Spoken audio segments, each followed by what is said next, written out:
We get to bake today with Jes Juma in the Thermador kitchen at Advantage Appliance. I mean, who doesn't like a good baking day? Right. When there's a little snow on the ground, temps are kind of cool, right? I think Absolutely. It's perfect for baking. Absolutely. And so I know when we first met you, you were competing down in Texas and you had to like figure out how to bake at the right temperature of Texas weather. And so that was different. Absolutely it was. And so now we're still in winter, if you want to call it, perfect for baking here. So Jess, what do we have on the menu today? We are making a gluten-free cheesecake today. Okay. Yep. And I don't think that sounds as daunting as, you know, like a typical cheesecake to not. It's not, because the filling, at least in my recipe, is naturally gluten-free anyway. So it was really just changing the crust out so that you still kind of get that texture that you want from like a traditional graham cracker crust, but gluten-free. So the only thing that changed is technically the crust. Yes. Okay. Absolutely. Easy enough. So how did we start out with the crust then? So the crust is oatmeal. I just ground it down, made homemade oat flour, almond flour, a little bit of sugar, a little bit of spices, and then I just pack it in there and 10 minutes just to kind of, you don't want a soggy bottom. Yeah. So you want to pre-bake. You want to pre-bake the crust. No soggy bottoms. No soggy bottoms. And so that's absolutely right, because I think if I remember, you don't make cheesecakes too often. Correct. Right? I don't. Yeah. And so, but anybody too, I don't think makes cheesecakes too often, and you always forget to pre-bake the crust. Yeah. I think that's important. Okay, so a couple of simple ingredients there. Kind of swap that out for the graham cracker crust. Exactly. Or the exactly. Oreos, if you or do the Oreos, or okay. anything else that you traditionally use. I make a keto version of this. That's the almond and the rice flour. Okay. And it's the same thing. You still want to kind of par bake that, and then it's ready to go. Easy enough. Who knew cheesecake could be so many different ways, right? And then New York cheesecake, a different thing. All right, then the filling. You said this one's your typical recipe. Nothing This is super special for this one, besides like to make it gluten-free. Exactly, but the filling is exactly the same. So everything's got to be room temperature, though. That is one of the keys to like the filling. That's where the temperature comes into play. It does, absolutely. So I've got room temperature cream cheese and my sugar. And I'm just gonna like beat that first. And so is this like the half recipe you're doing? Like you Correct. This would be a full recipe and I just did half. So probably half a block of cheesecake, half a cup of sugar.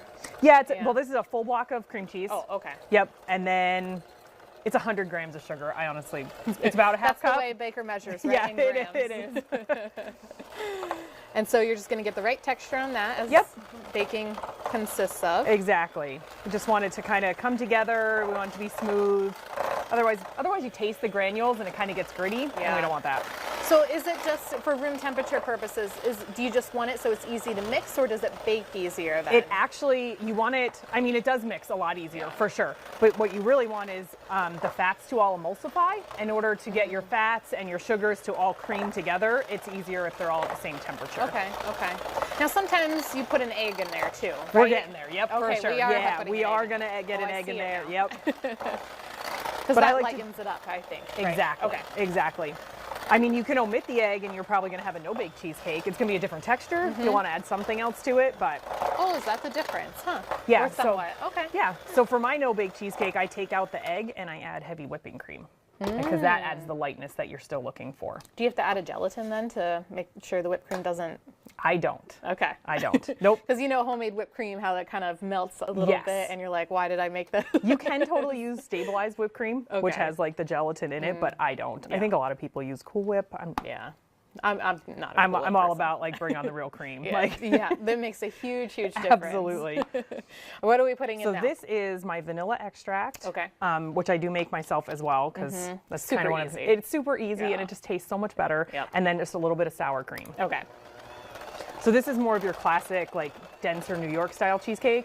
I think we've chatted before. I grew up in the East Coast. Yeah, we're in the same place. So that's the classic. That's what you got to go for. Okay. And that's pretty much all there is to making a cheesecake. It's pretty simple. Yeah, it's super simple. The technique is really in the baking of it, between the par baking the crust and then when we go to bake the cheesecake. So let's talk about that, because once that's mixed, you pretty much put it like we're gonna add the egg and then I keep forgetting about that darn egg.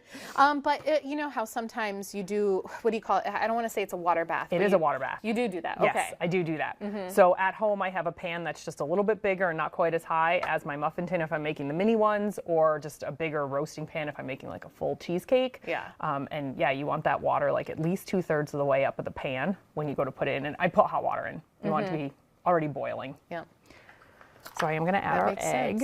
Yep. Room temperature as well for the egg? Room temp, yep. Okay.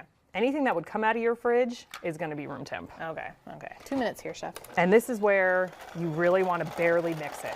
Barely mix that egg in, because it'll make it tougher, just like a cake. If you overmix it, it'll make it tough. Okay.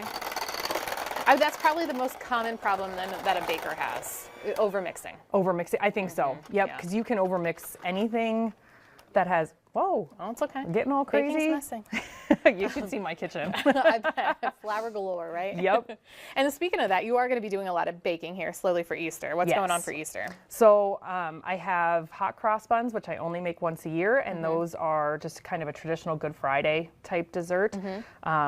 I say dessert, but you can eat them for breakfast, lunch, whatever.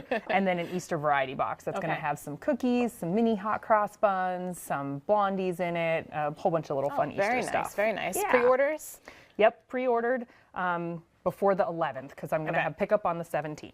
Okay, so you got about a week to get those orders in and pick up on the 17th. Love it. Yeah. 1 minute here, and now we're just going to scoop them in. Individual do that. Yep. Okay. And then it goes in the oven in that water bath.